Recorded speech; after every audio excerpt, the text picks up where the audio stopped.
The desert village of Ravenhill lay under the blistering sun, its cracked mud houses stretching like forgotten bones across the burning sand. Life was slow, simple, and peaceful until the whispers began. Elders spoke of an ancient beast, Deokal, buried deep beneath the sand centuries ago, locked away by warriors who sacrificed their lives to trap him. They warned that if his name was spoken too often, or if the sand shifted near his tomb, he would rise again. For years, no one believed. The children of Ravenhill laughed at the old tales.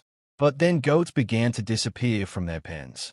Later, 2 men vanished while herding sheep beyond the dunes. Their bones were found days later, shattered, gnawed, and scattered across the desert. Fear gripped the village. People whispered of claw marks on walls, of shadows moving at midday, and of blood splattered across the sand. One fateful day, the ground near the village cracked open. From it rose the terrifying form of Deokal, a creature half-bear, half-wolf, standing 12 feet tall, with a single burning eye in its forehead and multiple glowing red eyes scattered across its deformed skull. His teeth dripped with blood, though he had not yet feasted, and smoke poured from his back as if his body were forged in hell. The villagers screamed and scattered. Mothers pulled children into houses. Men grabbed rusted spears and rifles, but none dared face the beast.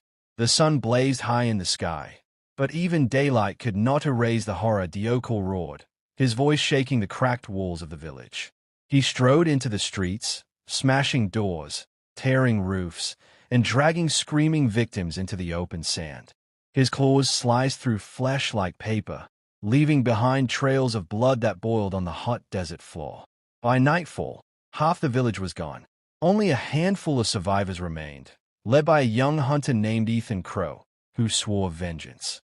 He remembered the stories, that Deokal could only be destroyed if his heart was burned in living fire. But how could one man, armed with only a hunting rifle and an old sword, kill a monster that rose from death itself? The sun set on Ravenhill with smoke rising, blood soaking the sand, and the beast's growl echoing through the empty homes. The night after the massacre was long and sleepless. Survivors of Ravenhill gathered around Ethan Crow, desperate for hope. He told them the legend. Deokal's heart could not be pierced by bullets or steel. Only fire could destroy it, and only if the beast was weakened first. Armed with courage, Ethan and 6 villagers set out at dawn. They laid traps around the village, dug pits in the sand, and sharpened spears.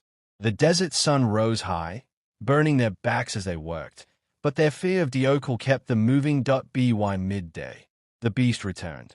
His massive frame shook the ground with every step. His claws dripped with blood from a fresh kill. His single forehead eye glowed brighter than the sun itself. The hunters attacked. Gunfire echoed across the desert.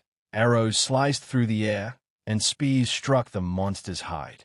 Deokal roared and lashed out, crushing one man with a single swipe, tearing another in two. Blood sprayed across the sand. Ethan stood his ground, firing round after round into the beast's chest. Deokal staggered but did not fall. The villagers' traps slowed him, ropes tangling his legs, pits caving beneath his weight. Still, he rose again. In desperation, Ethan lit a torch with oil-soaked rags. He charged, dodging the beast's claws, and drove his sword deep into Deokal's chest. The monster howled, grabbing Ethan with blood-soaked hands, but before he could crush him, Ethan thrust the burning torch into the wound. The fire spread like lightning, igniting the beast from within. Smoke and flames poured out of his mouth and eyes as he collapsed to his knees. His roar shook the desert, echoing like thunder until it faded into silence. When the fire died, all that remained was black ash and a burned skeleton. The villagers fell to their knees, weeping and praying. But Ethan knew the truth. The curse of Deokal was not broken. The legends spoke of his return, again and again, until the world itself turned to dust. As the sun set over Ravenhill, the villagers began to rebuild. Yet far away, beyond the dunes, a faint roar echoed, a reminder that evil never truly dies.